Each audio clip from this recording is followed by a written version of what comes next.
Big பாஸோட second promo release ஆயிருக்கு. இந்த second ப்ரோமோவில் Arora பற்றி வீட்டுக்குள்ளே பல பேர் பல ஸ்டேட்மெண்ட் சொல்கிறாங்க. அந்த ஸ்டேட்மெண்ட்டால் அரோராக்கு என்ன நடக்க போகுது, விஜேஸ் என்ன சொல்கிறாங்க, அது எல்லாத்தையும் அரோரா கேட்டு ஃபாலோ பண்ணுருவாங்க நீங்கள் நினைக்கிறீங்களா அப்படின்றத அந்த வீடியோவில் முழுக்க முழுக்க பார்க்க போகிறோம். வணக்கம் மக்களே, நேஷனல் வுட்ஸ்லேருந்து உங்கள் மணிவண்ணன். சேனலுக்கு புதுசாக இருந்தீங்கன்னா சப்ஸ்கிரைப் பண்ணிடுங்க. வீடியோ பார்க்குற அனைவருமே லைக் அண்ட் ஹைப் பண்ணிங்கன்னா வீடியோ பல பேருக்கு போய் சேரும், பல பேருக்கு ரெக்கமெண்டேஷனில் காட்டும். அது எனக்கும் உதவியாக இருக்கும். மறந்துடாதீங்க. இப்போ கண்டென்ட்டுக்குள்ளே போயிடலாம்.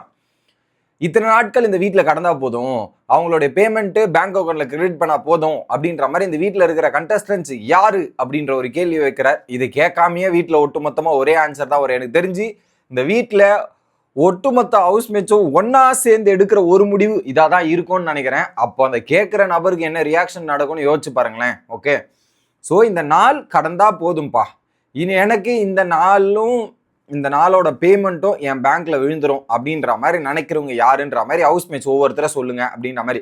அது எத்தனை கவுண்ட்னு தெரில, 1 இருக்கலாம் 2 இருக்கலாம், பட் 1 தான். ஓகே, உடனே சபரி எழுந்து சொல்றார், அரோரா அவளுக்கு எல்லாரோட ஸ்ட்ராட்டஜின்னு தெரியும், ஆனா அவ விளையாடவில்லை, அவ கேமை விளையாடல. ஐ மீன் உண்மையை சொல்லணும்னா Aurora silently observing all the games. ஏன்னா அந்த முதல் நாள்லயே ஒரு செஷன் நடக்கும். அந்த முதல் நாள்லேயே வந்து அந்த வீக்கெண்டுக்கு முந்தின நாள் ஒரு செஷன் நடக்கும். அந்த சோபாவில் உட்காந்துட்டு அரோரா சொல்கிற பாயிண்ட் எல்லாம் அப்படியே தரமாக இருக்கும், வேற மாதிரி இருக்கும் மக்களே. கமருதனோட கேம்னா என்ன, பார்வதியோட கேம்னா என்ன, திவாகரோட கேம்னா என்னன்ற மாதிரி ஒரே நாளில் அவ்வளோ இன்ஃபர்மேஷனை கேதர் பண்ணி அப்சர்வ் பண்ணி கேமை உடைக்க முடியும், அதை போட்டு இது பண்ண முடியும்னா அந்த ஒரு குவாலிட்டி அரோரா கிட்ட இருக்கு. அதை சபரி சொன்னது கரெக்டு தான். அவளுக்கு எல்லாவோட ஸ்ட்ராட்டஜியும் தெரியும், ஆனால் அவன் விளையாடல அப்படின்றது தான் பாயிண்ட். அவங்க அப்சர்வ் பண்ணி இவன் இப்படி தான் பண்ணுறான்றது அவங்களால உடைக்க முடியும், பாயிண்ட் டு பாயிண்ட் பேசி அடிக்க முடியும், ஆனால் அதை ஓப்பனாக வைக்க மாட்டாங்க அப்படின்றதான் பாயிண்ட்டு.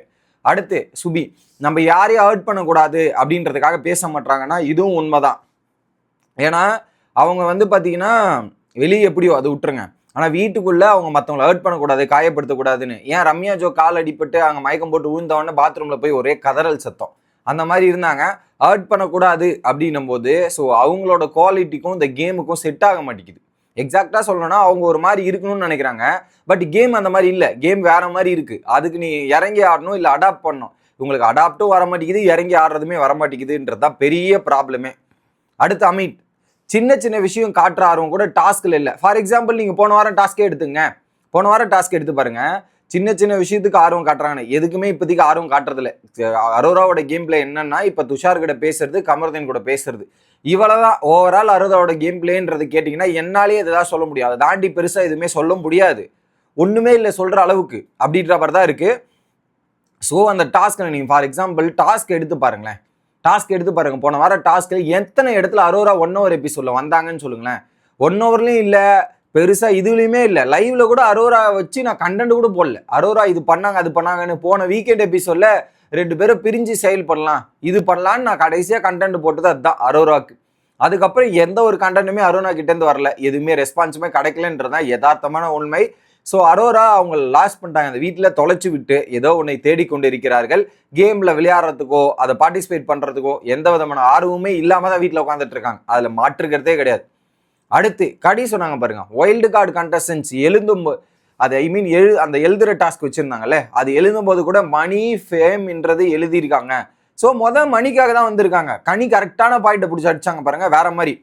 ஃபார் எக்ஸாம்பிள் ஒரு நாள் ஏதோ ஒரு நாளில் வந்து நான் ஏன் இந்த வீட்டுக்கு வந்தீங்கன்னு போது நான் ஃபாரின் போனோம், எனக்கு காசு வேணும், காசுக்காக தான் நான் வந்தேன் அப்படின்றத அவங்களுடைய வாய்ப்பட சொல்லியிருக்காங்க, அதை தான் எழுதியும் இருக்காங்க. ஸோ எக்ஸாக்ட்லி ரைட்ல, மணிக்காக வந்தேன் அப்படின்னும் போது இந்த கேமுக்காக நீ எனக்கு என்னன்னா வாங்குற மணிக்காவது நேர்மையா இருக்கணும்ன்றது சொன்னேன். நம்ம ஒரு நாளைக்கு இவ்வளோ பேமெண்ட்னு கொடுக்குறோம்ல, அந்த பேமெண்ட்டுக்கு நம்ம நேர்மையா இருந்திருக்கிறோமான்ட்டு நம்மளை பார்த்து கேட்டுக்கிட்டா நல்லா இருக்கும்னு நினைக்கிறேன். ஸோ வாங்குற மணிக்கு ஏற்ற மாதிரி அந்த பர்ஃபார்மன்ஸ் அரோரா கிட்ட இருந்து கிடைச்சதா அப்படின்னு கேட்டீங்கன்னா இல்லை, அது அவங்க தான். எனக்கு இது மேலே பண்ண முடியாது அப்படின்றது தான் அவங்க. ஓகேவா? ஸோ என்ன கேட்டால் வேஸ்ட்டு தான். அடுத்து விஜேஸ் என்ன சொல்கிறாரு, இவங்க எல்லாரும் உங்கள் மேலே நம்பிக்கை இருக்குது. ஸோ கரெக்டு, இதில் 2 விஷயம் இருக்குது. ஃபஸ்ட்டு நம்மளை சுற்றி இருக்கிறவங்க நம்பணும், நம்மளே நம்ம நம்பணும். இதில் சுற்றி இருக்கவங்களாம் அரோராவை நம்புறாங்க, ஆனால் அவங்கள நம்ப மாட்டேங்கிறாங்கன்றதான் மேஜர் ஃபால்ட்டு. அவங்கள நம்பி நம்மளால இதை பண்ண முடியும்னு இறங்கியான்னா வேற மாதிரி ஆடலாம், ஆட மாட்டாங்க.